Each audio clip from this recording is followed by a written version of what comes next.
she wants to give food to the poor, to the beggars. She brought 3 packets of food and went on one road.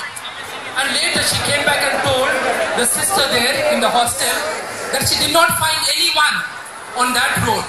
But she said after a while she will go to another road. Programs have created outreach programs, have created compassionate art among our students.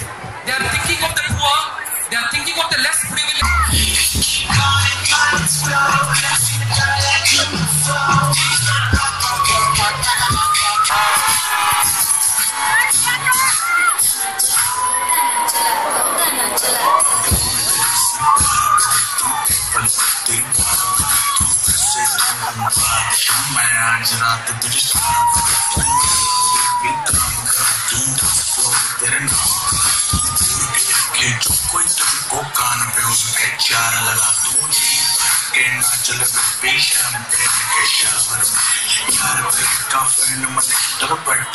जो power में